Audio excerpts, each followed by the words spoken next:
Good morning. I am Angelina Panganiban from Diasen Monthly, and today I am going to do a return demonstration on transferring the patient from bed to wheelchair or chair. The first step that I'm going to do is identify the client, greet the client, and explain the procedure. Good morning po, ma'am. May I know po your name? Micaela Manalo. Okay, Ma'am Micaela Manalo. I am going to transfer you from bed to wheelchair po. This is because you need to do laboratory exams, and this is for me to ensure that you will not suffer any injury po. Would that be okay? Yes, ma'am. Okay. The next step that I'm going to do is provide for client privacy.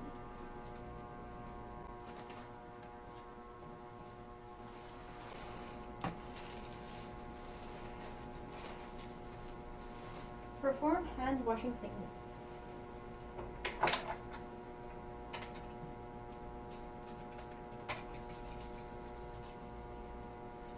Due to the limited space of this room, that's why I am having difficulty in moving, but I am assuring that I am doing the proper body mechanics. And I'm doing medical hand washing just to ensure that there's no bacteria or germs on me. The next step that I'm going to do is assess the client's vital signs. Ma'am, may ano po your pulse? Okay, so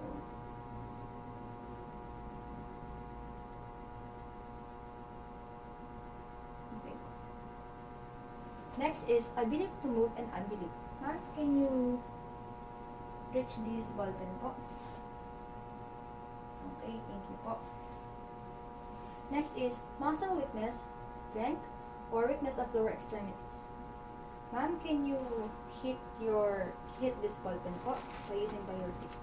Okay. Next is asking the client if she had intake any medication that might produce dizziness, weakness, or any hypostatic hypotension.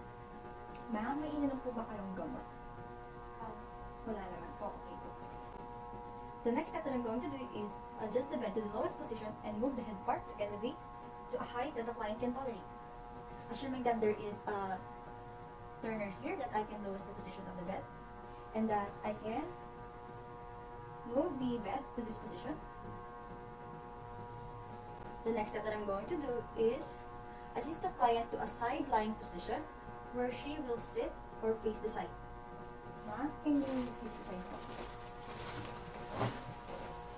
Okay, thank you. The reason why we are doing this is because so that the client can easily move to that place where she will not need to be further difficulty, or there will be no difficulty for the client. Position the chair next to the bed and facing the foot part of the bed.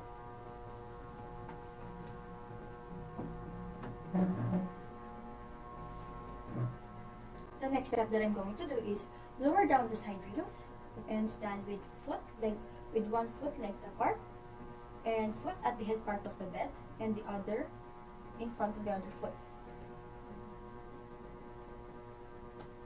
The next step that I'm going to do is assist the client in swinging her legs over to the side of the bed and step one foot back as a pivot when lifting the client's shoulder in front. This is to ensure that I am not going to get injured, because if I get injured, the client may also suffer injury and we don't want that to happen. Ma'am, can you talk? Your legs, can I touch it?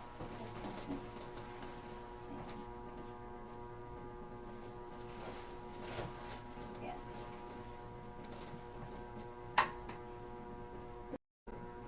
The next step that I'm going to do is, while allowing the legs to dangle, assess the client's ability or condition to balance and dizziness.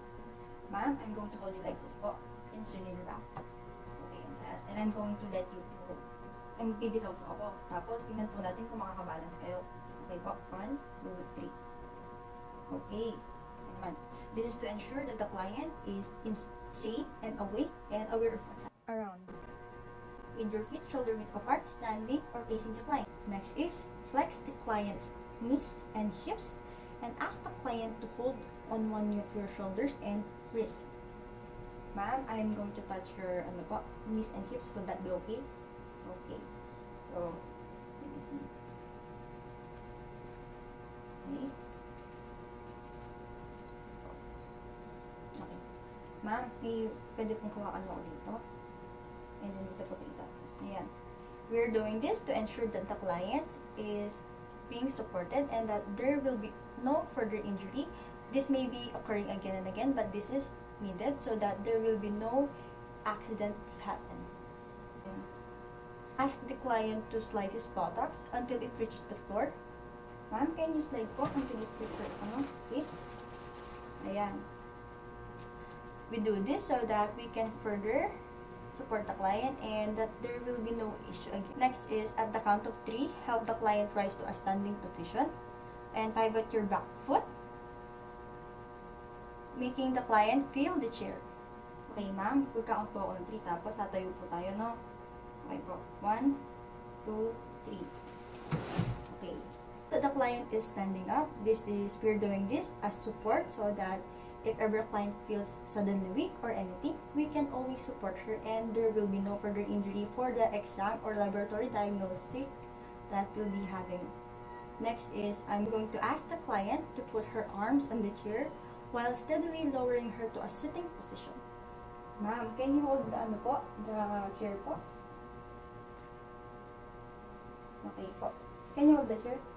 Okay po, dahan-dahan po. Okay, ayan. Okay. Next is,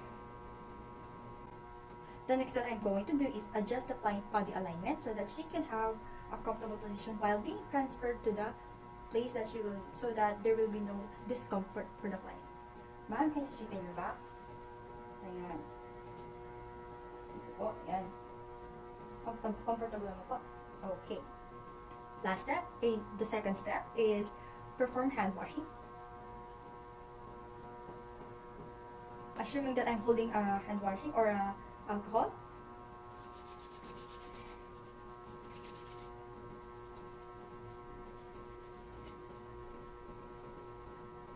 Next is document pertinent data observation.